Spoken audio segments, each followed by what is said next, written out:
Hello everyone, welcome to NEET made easy. आज हम शुरू करने जा रहे हैं part 6 of the NCERT highlights of chapter cell.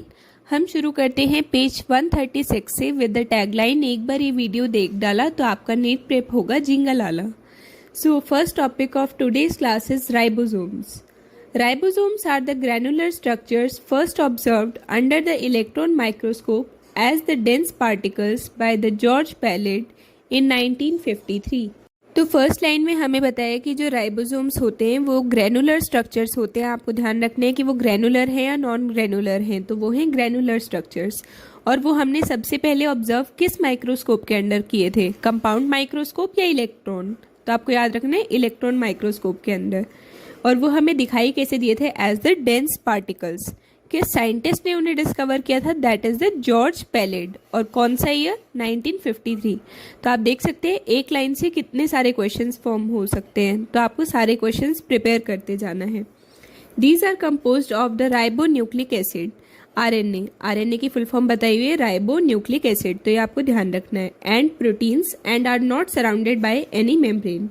तो ये जो है ये आरएनए और प्रोटीन्स के बने होते हैं और ये किसी भी मेम्ब्रेन नहीं होती इनकी कवरिंग में, तभी ये प्रोकैरियोट्स और यूकैरियोट्स दोनों में मिलते हैं। The eukaryotic ribosomes are 80S। जो यूकैरियोट्स के राइबोसोम होते हैं वो 80S होते हैं, जबकि जो प्रोकैरियोट्स के राइबोसोम होते हैं that are 70S type. Each ribosome has 2 subunits, larger and the smaller subunit. एक राइबोसोम के 2 सब यूनिट होते हैं, एक बड़ा वाला और एक छोटा वाला। The 2 subunits of 80S ribosomes are 60 and 40S। 80S ribosome के दो जो पार्ट्स हैं that is 60 and 40, while that of the 70S ribosomes are 50S and 30S। तो आपको याद रखना है कि 80 के 60-40 और 70 के 50-30। Here S that is the Swedberg's unit stands for the sedimentation coefficient। तो आपको याद रखना है कि S होता क्या है, that is the Swedberg's unit। और ये किसके लिए स्टैंड करते हैं, मतलब इसका मतलब क्या होता है? It is the sedimentation coefficient.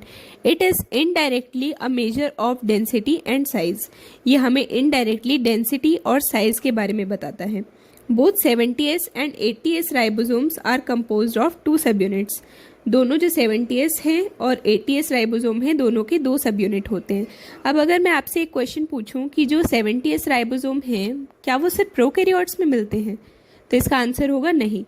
70S ribosomes eukaryotic cells में भी मिलते हैं। किन किन ऑर्गेनेली में हमने पढ़ा था? Mitochondria and chloroplast.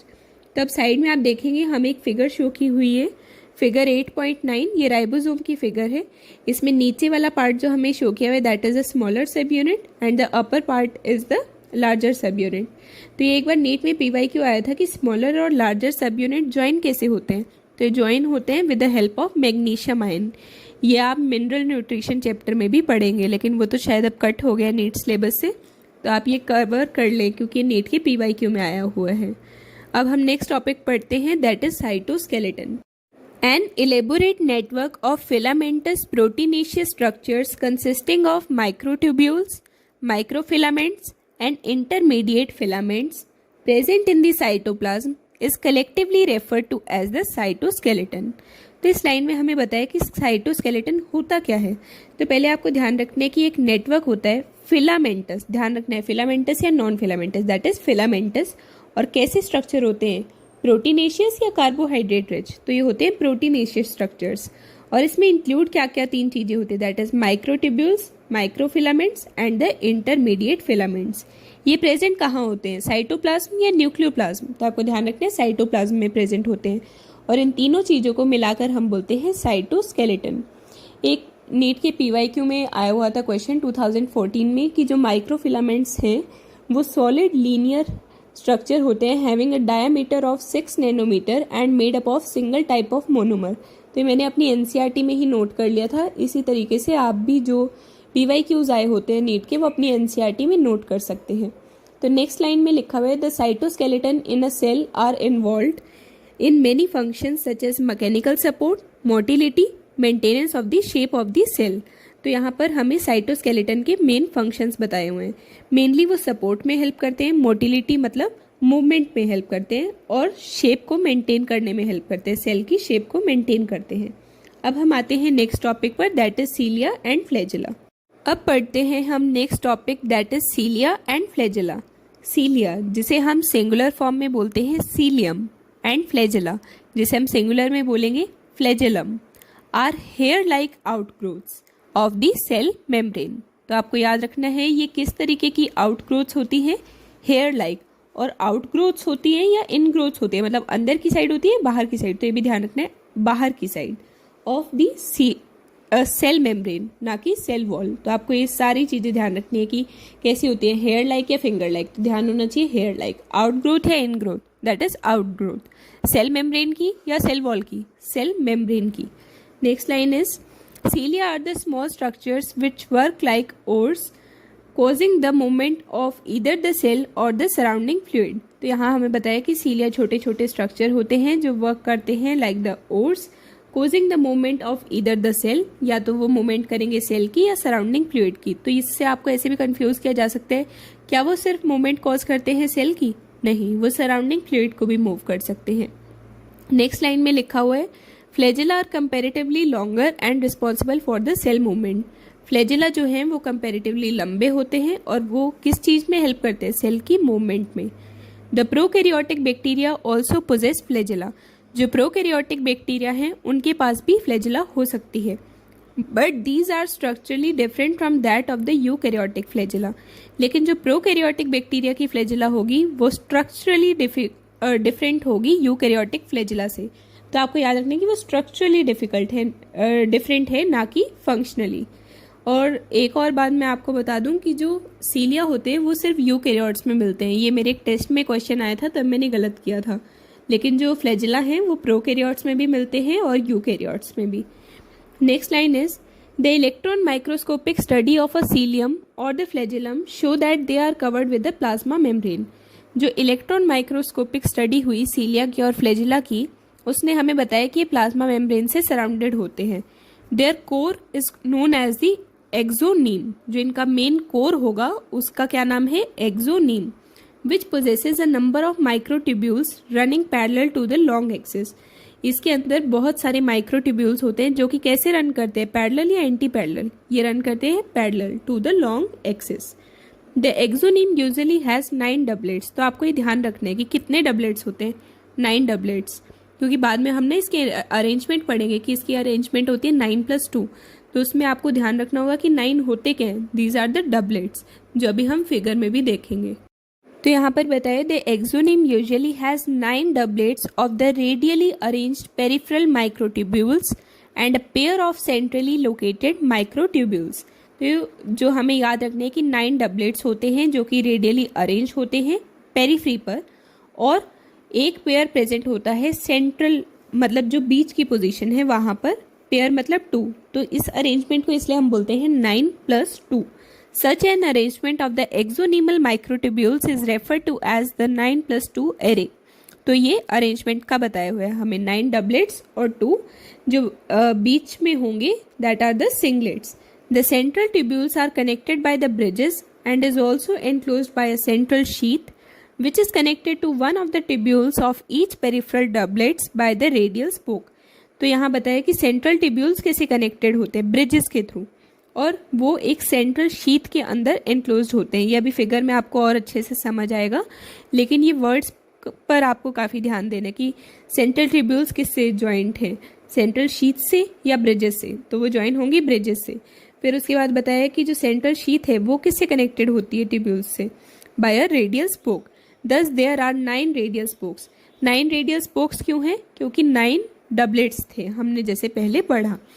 The peripheral doublets are also interconnected by the linkers। जो हमने पढ़े कि डबलेट्स प्रेजेंट होते हैं 9, वो भी आपस में इंटरकनेक्टेड होते हैं through linkers, not the bridges. तो आपको ध्यान रखना है कि वो लिंकर्स से ज्वाइन होंगे। Both the cilium and the flagellum emerge from the centriole like structure called the basal bodies।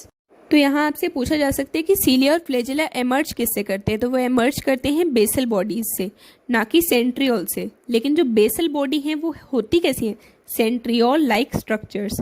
ये इसलिए होती हैं क्योंकि उनके पास 9+0 अरेंजमेंट होता है, जैसा कि सेंट्रियोल के पास होता है। अब हम देखते हैं जो ऊपर इस पेज पर डायग्राम दिया हुआ है।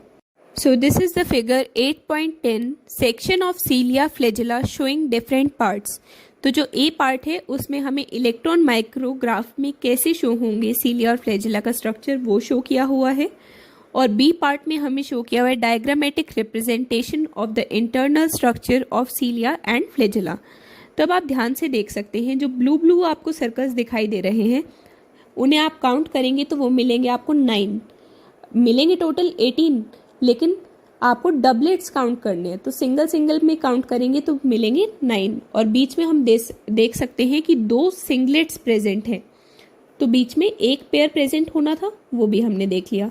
ये किसके अंदर एनक्लोज्ड है आप देख सकते हैं, ये एनक्लोज्ड है सेंट्रल शीथ के अंदर जो कि हमें रेड कलर से शो की हुई है। और ये आपस में कनेक्टेड कैसे हैं 9 रेडियल स्पोक्स से। ये आप भी अपने डायग्राम में ऐसे ही मेंशन कर सकते हैं जैसे मैंने किया हुआ है कि रेडियल स्पोक्स कितने हैं टोटल 9। सेंट्रल शीथ के नीचे मैंने मेंशन किया हुआ है connected to the peripheral microtubules by the radial spoke. फिर उसके बाद सेंट्रल माइक्रोट्यूब्यूल के पास मैंने मार्क किया हुआ है कि ये 1 पेयर प्रेजेंट होते हैं, और ये कनेक्टेड कैसे होते हैं थ्रू द ब्रिजेस। और जो पेरिफेरल माइक्रोट्यूब्यूल्स हैं जो कि डबलेट्स हैं वो कैसे कनेक्टेड होते हैं बाय द लिंकर्स। ये काफ़ी इंपॉर्टेंट है, आपको ध्यान रखना है कि जो पेरिफेरल वाले होंगे वो लिंकर से ज्वाइन होंगे और जो सेंट्रल माइक्रोट्यूब्यूल के होंगे वो ज्वाइन होंगे ब्रिजेस के थ्रू। और हमें सबसे ऊपर शो की हुई है plasma membrane. I hope so आपको इस सीलिया फ्लैजेला वाला टॉपिक क्लियर हो गया होगा। ये इस चैप्टर का थोड़ा सा कॉम्प्लिकेटेड सा टॉपिक है, तो इसमें आप एक एक नाम को मतलब अच्छे से कवर कर लेना, क्या ब्रिजेस हैं, क्या लिंकर्स हैं, 9+2 अरेंजमेंट के बारे में मैंने आपको बता दिया है। फिर सेंट्रल शीथ कौन सी है, डायग्राम अच्छे से कवर कर लेना, ये बोर्ड्स में भी आ जाता है डायग्राम बनाने को। तो अब हम बढ़ते हैं नेक्स्ट पार्ट की तरफ, that is centrosome and centriole. Centrosome is an organelle usually consisting 2 cylindrical structures called the centrioles। तो आपको ध्यान रखने की सेंट्रोसोम एक ऑर्गेनेली है जिसके अंदर 2 सिलेंड्रिकल स्ट्रक्चर्स होते हैं। इन शेप्स पर आपको काफ़ी ध्यान देना है, और उन सिलेंड्रिकल स्ट्रक्चर्स का नाम क्या है centrioles.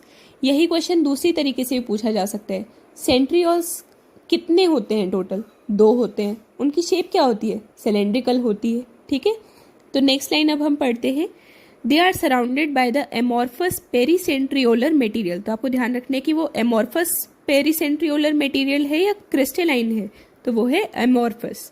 Both the centrioles in the centrosome lie perpendicular to each other in which each has a organization like a cart wheel. तो जो दोनों सेंट्रियोल हैं सेंट्रोसोम के अंदर वो परपेंडिकुलरली लाई करते हैं। इस चैप्टर में हम काफ़ी चीज़ें पैरेलल पढ़ते हैं, तो आपको ध्यान रखने की सेंट्रियोल्स परपेंडिकुलरली अरेंज होते हैं और उनकी जो अरेंजमेंट है वो एक कार्ट व्हील की तरह हमें नज़र आती है। They are made up of 9 evenly spaced peripheral fibrils of tubulin protein. ये जो है 9 इवनली स्पेस्ड पेरिफेरल फिब्रिल से बने होते हैं, जो कि किस प्रोटीन से बना है ट्यूबुलिन प्रोटीन। आपको प्रोटीन का नाम ध्यान रखना है। Each of the peripheral fibril is a triplet. जैसे हमने सीलिया में पढ़ा था तो वहाँ हमें 9 डबलेट्स मिले थे जो पेरिफेरी पर थे, पर यहाँ पर थोड़ा सा अलग होता है, यहाँ पर हमें 9 ट्रिपलेट्स मिलते हैं। The adjacent triplets are also linked. जैसे वो डबलेट्स लिंक थे ऐसे ही ट्रिपलेट्स भी आपस में लिंक्ड होते हैं। The central part of the proximal region of the centriole is also proteinaceous and known as the hub. तो यहाँ पर जो सेंट्रल पार्ट होगा ऑफ द प्रॉक्सिमल रीजन, आपको ध्यान रखना है प्रॉक्सिमल रीजन था distal region, that is a proximal region, वो भी प्रोटीनेशियस होता है और उसे हम हब बोलते हैं। which is connected with the tubules of the peripheral triplets by the radial spokes made up of the protein। यहाँ पर भी वो connected होते हैं through the radial spokes जो कि प्रोटीन से मिलकर बने होते हैं। The centrioles form the basal body of the cilia or flagella and the spindle fibers that give rise to the spindle apparatus during cell division in the animal cells। तो हमने पहले ही पढ़ा था cilia और flagella में कि जो centrioles होते हैं वो basal body बनाते हैं, और वहाँ पर हमें बताया था ना कि सीलिया और फ्लैजेला राइज कहाँ से होते हैं बेसल बॉडी से, और बेसल बॉडी को बनाता कौन है सेंट्रियोल्स। और जो बेसल बॉडी थी वो किसके जैसी थी सेंट्रियोल लाइक स्ट्रक्चर। क्यों थी, क्योंकि उनके पास भी 9+0 अरेंजमेंट है। ऐसा ही अरेंजमेंट हमें सेंट्रियोल्स के अंदर मिलता है। और यहाँ पर हमें एक और चीज़ बताई हुई है कि जो सेंट्रियोल्स हैं वो बेसल बॉडी बनाते हैं और ये स्पिंडल फाइबर्स भी बनाते हैं जो कि स्पिंडल एपरेटस बनाने में हेल्प करेंगे, जो कि सेल डिवीजन के अंदर हेल्प करता है एनिमल सेल्स में। ये हम सेल डिवीजन वाले चैप्टर में भी आगे पढ़ेंगे। आज हमें यहीं तक कवर करना था। थोड़ा सा डिफ़िकल्ट टॉपिक था ये। आई होप सो आपको क्लियर होगा। इस वीडियो को आप 2 बार सुन सकते हैं और सारे जो वर्ड्स हैं ना अलग अलग आपको लगे, स्पोक्स, लिंकर्स, ब्रिजेस, इन्हें आप एक जगह अलग से लिख सकते हैं ताकि आप इन्हें ईजी फॉर्मेट में याद कर सकें। आप 6 की 6 वीडियोस कंप्लीट कर लीजिएगा अच्छे से। कल इस चैप्टर की लास्ट वीडियो आएगी और फिर हम नेक्स्ट मोस्ट प्रोबेबली ब्रीदिंग वाला चैप्टर स्टार्ट करेंगे। So thank you so much.